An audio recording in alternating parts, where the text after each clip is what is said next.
only a performer, but he's an incredible entrepreneur. And I learned to respect him maybe as much for his entrepreneurship and his vision as I have for his music. And his music is unbelievable. So to introduce him, we have a short video for you, so check the video out, and we will bring him out. Armando Christian Perez! It's the worldwide, it's the field vibe. I wish I could be everything you got. You're not working hard. Yeah, right, picture that with a Kodak. A lot of things in these records have come to life. Performing in Times Square came to life right in front of me. I'm not the best rapper. I don't want to be the best rapper, but goddamn it, I'm the hardest worker. And more than anything, being a Miami boy, first generation Cuban American, I love the fact that I grew up an underdog. Didn't graduate high school, hardly went to school, but it was a teacher that changed my life. She thought it was a fight going on, and when she broke through it, she seen that we were rapping, and she said, "You have talent." My first major concert, Luke said, "Get this on stage." The more I heard no, the more I was like, I gotta fight for this. I believe in this. My happy is to get up every day and look life in the face and go, "Please, what you got, baby? Come on." I always tell people, look, there's no losing, only learning. There's no failure, only opportunities. And there's no problems, only solutions. It all depends on how you want to switch.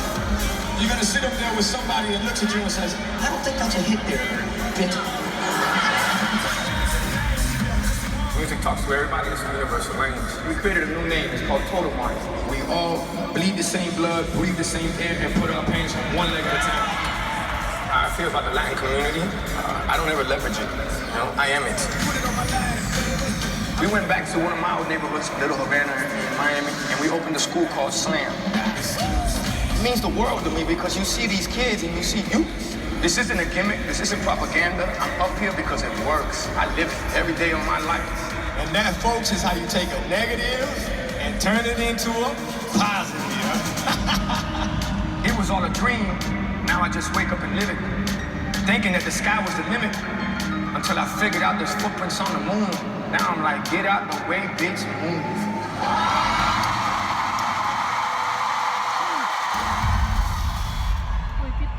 Ladies and gentlemen, please welcome to the stage.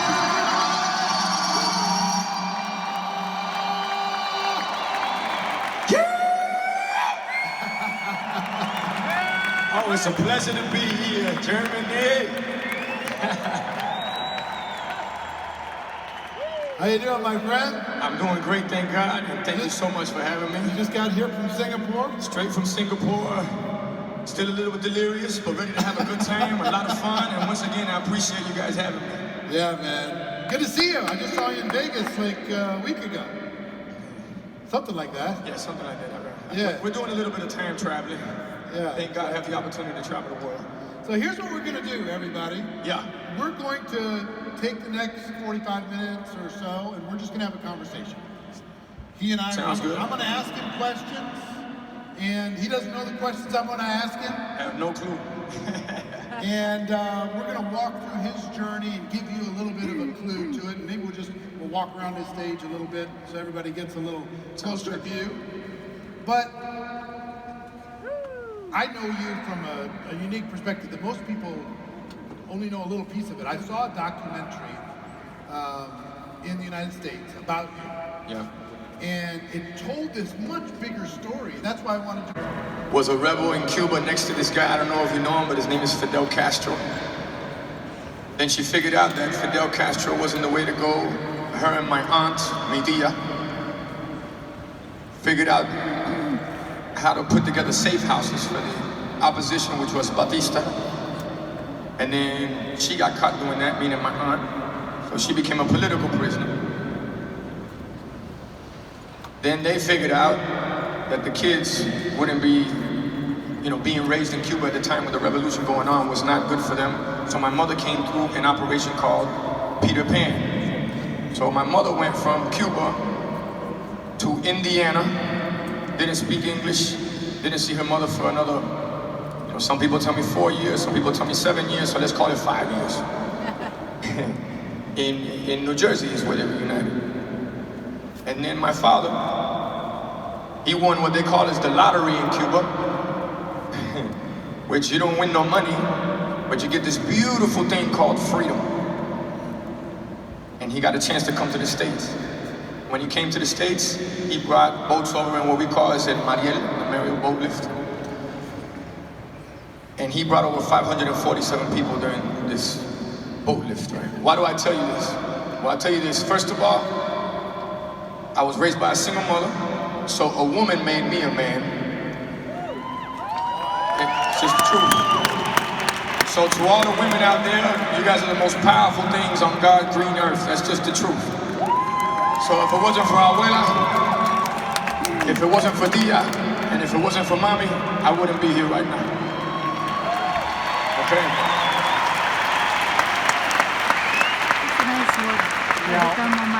So I tell you a quick story about them so you understand the kind of powerful, strategic women in my life. Now, yeah, I mentioned my father, but he wasn't there in my life like that. But he was a part of it. Why did I give you that brief? I would say Crash Course 101 on me is because I always say if you don't know where you're from, you don't know where you're going, and if you don't stand for something, you're gonna fall for anything. So I am completely rooted into my culture. What it took for me to be able to be born in the United States of America and be able to enjoy freedom and be able to control my own destiny and be able to become anything that I envisioned and focused on, right? Well, I know that we're talking about entrepreneurs and entrepreneurship. Yes. Right. My first form of entrepreneurship being a Miami boy, which I want to give a big shout out to Freestyle Steve. He's a Miami boy also that's here today. I ran into him backstage. He's going to be DJing for you guys. He's out of Liberty City. And being a Miami boy, he'll relate to this. Our first form of entrepreneurship was cocaine. We grew up in Miami. This is how we seen people come up. This is our first startups. This is how you collected data. This is how you had a call to action. This is how you had engagement. This is how you had activation. This was real social media. And this wasn't something to tell you, hey, by the way, you're gonna get this and I want you to pretend and think you're gonna get high. No, it was either a good product or they're not coming back, bottom line. Well, this was my first form of entrepreneurship. This is what I grew up around in the 80s in Miami. You watch the movie Scarface? I know about 100 of them. And a lot of them that we can't speak about. But either or, whether it was wrong, whether it was right, it inspired me and motivated me to go out there and get it. So I took the same hustle, I took the same grind, I took the same perspective and I applied it to music. Yeah. So it's the same thing, just a different product. Only thing, this one you don't snort. This one you snort through your ears, you don't snort through your nose.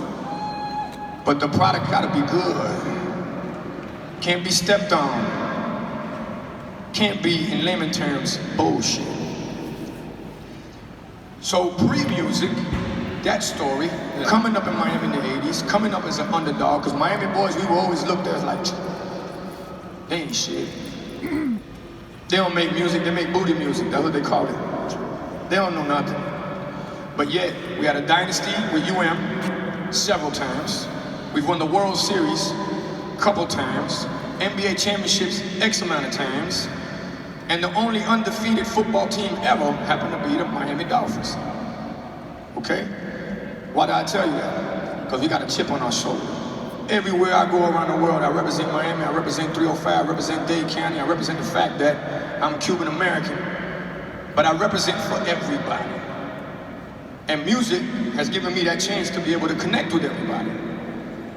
No matter where you're from, no matter what you represent, no matter your religion, no matter who you vote for, no matter how much money you got, music allows me to do this right here. And through the music, there's always messages that I drop here and there because I'm far from genius, I'll tell you that right now. But all I've learned how to do is put my life, my world to a beat. And in turn, hope to inspire, motivate everybody out there to let y'all know that you can do the same. And my mother, as powerful as she is, she told me the pen is mightier than the sword. So be careful what you write, because it comes to life. So that's my exercise. How Eric's been up here telling you guys. Well, thank you.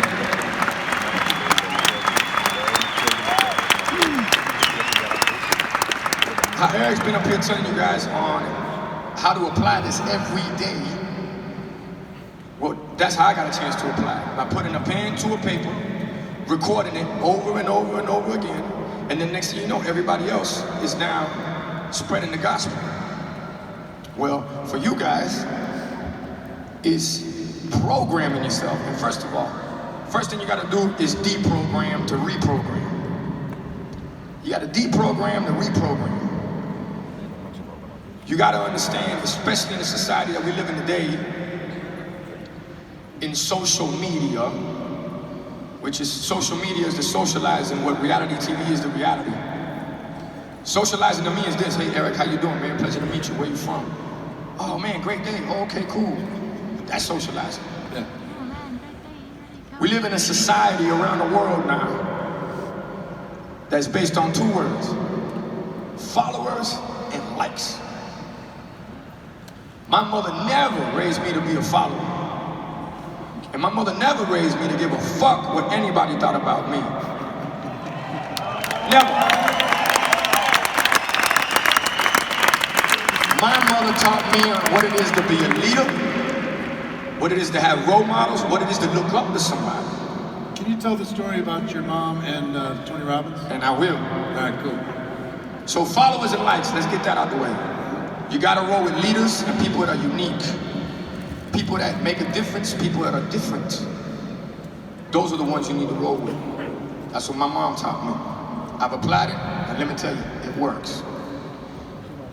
The story with Tony Robbins. Freestyle Steve's out there, he'll know what I'm talking about too. I used to live in this neighborhood called Carroll City in Miami. In this neighborhood, nobody was checking for Tony Robbins. I'll tell you that right now. Nobody cared about Tony Robbins, they didn't even know about Tony Robbins. But my mother, when she could take me to school, she would put Tony Robbins. I'm trying to listen to Poison Clan, Two Live Crew, NWA. I could care less about Tony Robbins. And mind you, back then it was Anthony Robbins when the tapes came out. So I go to change Tony and put something I want to hear on. And she hits me, bah, on my hand, and she said, "Do you pay for this car?" I said, "No." She said, don't touch my radio." Strong woman. Made me listen to Tony Robbins.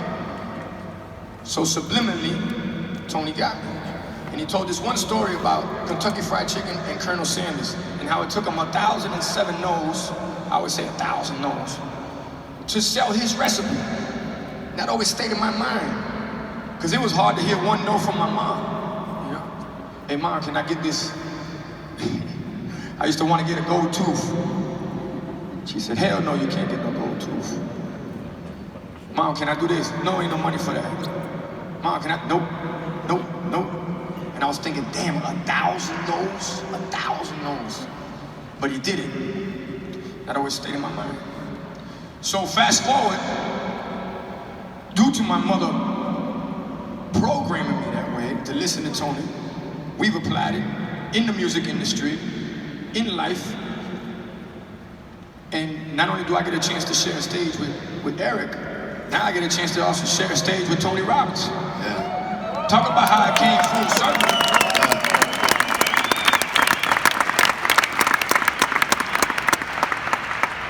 But I did one thing and one thing only. I listened. And not only did I listen, I applied. Because one thing is, a lot of people, majority of people to me, they hear you, but they don't listen. Right. To listen is different.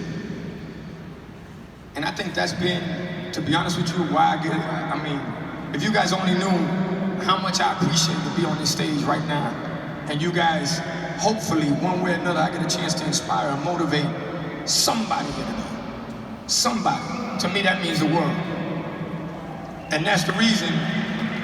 No, thank you, it's the truth.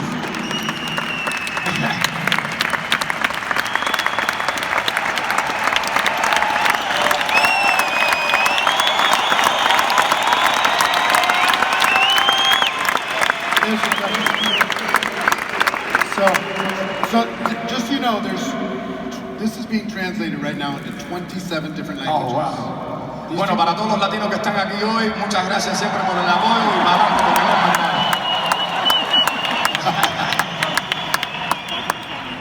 I'm interested, you talk about, I love your lyrics, ask for money, get advice, ask for advice, get money twice. I think you could do a whole training on that, right? I could do a whole training just on that. Quit asking for money and start getting some wisdom to figure it out. And you also talk about turning your life from a negative to a positive. There had to be some moment when you just said, I'm gonna leave this life behind and I'm gonna step into a different life. Because you grew up in this, the only model you knew was scrappy street entrepreneurship, which was dangerous. You know, it had its challenges. And at some point you had to say, you know what? I'm gonna walk away from that life and I'm gonna turn my life from a negative to a positive. What created that? Was it a moment? Was it an incident? Was it a decision in your mind? When did that happen? I'd love to know. So 3 things. A lot of the guys that I was coming up with at the time, by the time they're, 14, 15 years old, they're already institutionalized.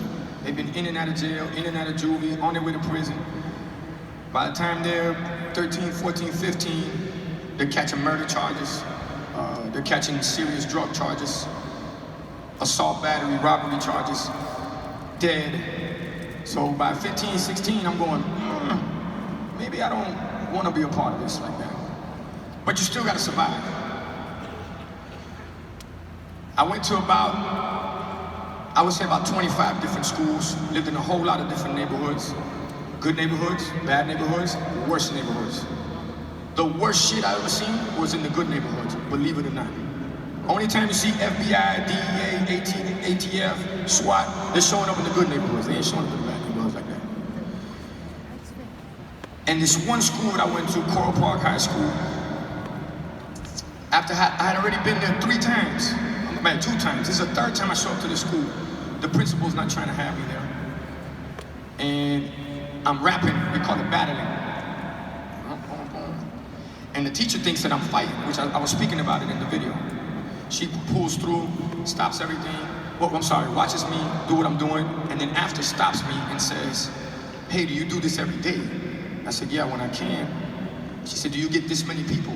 I said, no, we get more than this. She said, you got talent. Her name, by the way, crazy enough, is Hope Martinez. Hope Martinez. So Hope, me and her had a bond where she said, look, when I need you to come to my class, you need to show up. Other than that, I know what you're up to, but you need to have that respect. And I did. So one day I'm skipping a class and she comes looking for me and I'm thinking I'm in trouble. Because I'm like, damn, she didn't tell me to show up today. Looking for me, I get there and I said, Miss Martinez, my bad, I'm sorry. Did I do something? She said, no.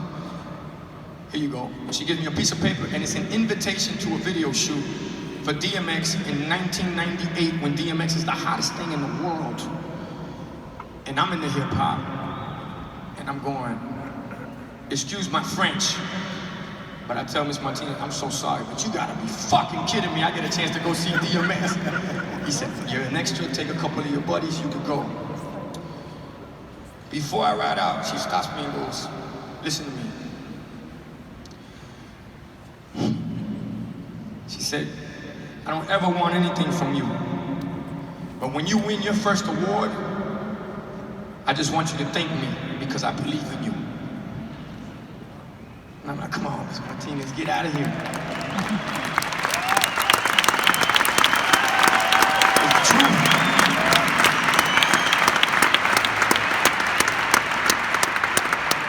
And she told me right after that, always remember this, the biggest risk you take in life is not taking one. Damn, all right, wow. That changed my life. Led me to the video shoot, which I ended up battling, they called it the Rough Riders at the time. And I ended up battling this guy named Dragon, okay?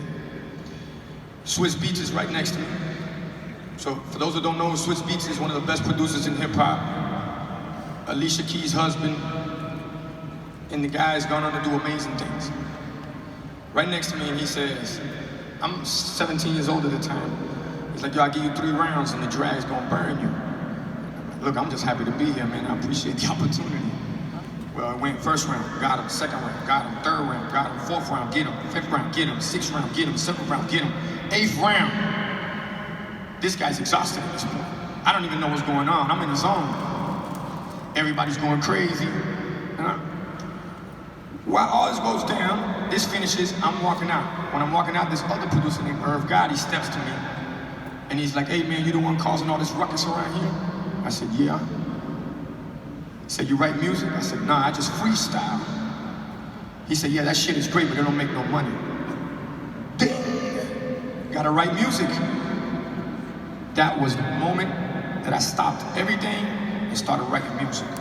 So if it wasn't for my teacher believing in me, giving me the opportunity to go see DMX, taking the opportunity to risk, to battle somebody that was professional at that point, I'm only 17, and Irv Gotti telling me, I listened. If Irv Gotti telling me, freestyle is great, but that shit don't make no money, I gotta write music. Now it makes all the sense in the world. Put the word together, freestyle. That's what I was doing. I was giving my music away for free. Freestyling, thinking that it was cool. When he taught me how to write music, now it's not a freestyle anymore. Now it's a paid style. I'm gonna ask you a question about so many lessons in there. Yes, sir. Everybody here wants to take their life from one level to another level, just like you did. Maybe not as extreme, maybe not as famous, maybe more, but here's what I know. When a person's been living their life a certain way for a period of time, they got their circle of friends and they got their expectations around them, and they decide that they're gonna change, they face a lot of pressure. Yes. And I'm assuming you had to face a lot of pressure when you went to change your life from a negative to a positive. Still do. How did you deal with that pressure, and what advice do you have for these people that are dealing with the same issues in their own different ways in all the countries that they're from? Okay. Number one, pressure. Pressure. Pressure. Pressure busts pipes, or pressure makes diamonds. Question is, what do you do with pressure? Okay? When you're dealing with a circle around you that doesn't have the same vision, the same goal, they're not focused, and they're worried about criticizing all the time, or having an opinion all the time, have excuses all the time, and we all know about excuses, right? They're like assholes, everybody's got one. Yeah, it's the truth. Nike has a slogan which is just do it. Armando Christian Perez, Mr. 305, better said Mr. Worldwide has another slogan. Just fucking do it. Don't overthink it, think ahead. And the minute you do that, yes, you're gonna have repercussions. Yes, you're gonna have people talking about you, but guess what? That's a beautiful thing, because that means you're moving in the right direction. If people don't talk about you, that means you ain't doing shit. You ain't doing nothing. And if you're hanging around the same people, doing the same thing for X amount of the same years, I can pretty much tell you what your trajectory is gonna be. It's not gonna go like this, it's just gonna stay like this. And watch how it doesn't do this. Meaning it's not gonna go up, it's gonna stay stagnant, and watch how it doesn't go down. And that's why I go back to, in the society we live in now, it's all about what other people think. Who cares what other people think? You do you. If you don't love yourself, you can't love others. If you don't help yourself, you can't help others. If you don't believe in yourself, nobody's gonna believe in you.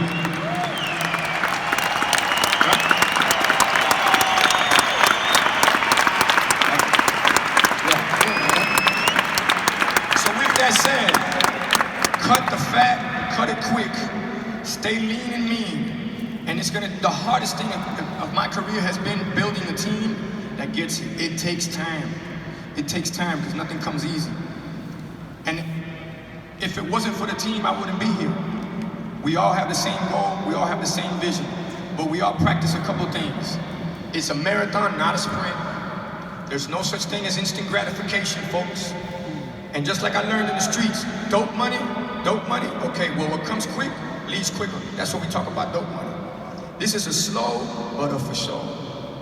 Y para todo el mundo que habla español, pasos cortos, vista larga, which is short steps, long vision. Short steps, long vision. If you can apply any of these lines and get you 2, 3 people around you that all you guys are focused on the same goal or vision, I mean, let me tell you, it's hard not to be successful. Yeah. So when you get into the music business, okay, you Yes. have this first step, and it's one of the toughest businesses in the world. Okay, when you started when you're 17, 18, yeah?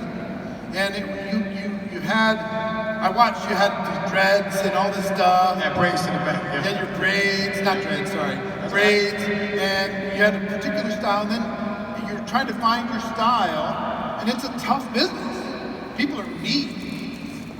How did you deal with the toughness of the business, and how did you compete? Because all of these people, what they're trying to do is the same thing you were successful in doing. They're trying to get a market share of this company around the world.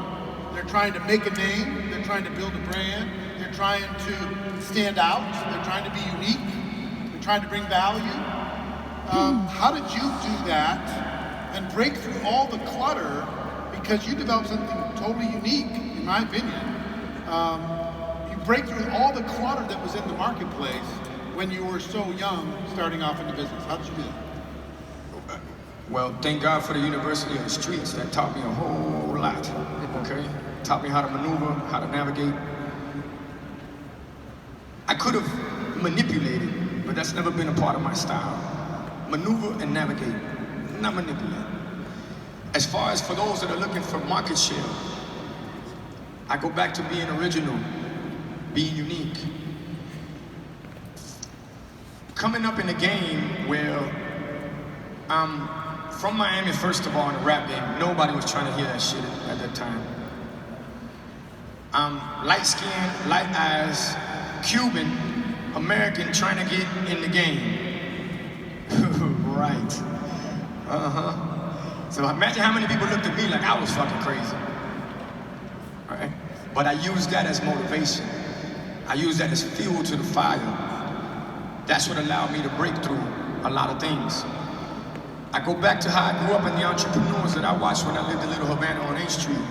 They all dressed well, they were gentlemen, they were funny, but they were dangerous. So that taught me how to move in the rap game. Everybody in the rap game is tough. I ain't tough, I ain't no killer, I ain't no gangster, I ain't no thug. I'm a hustler. There's a difference.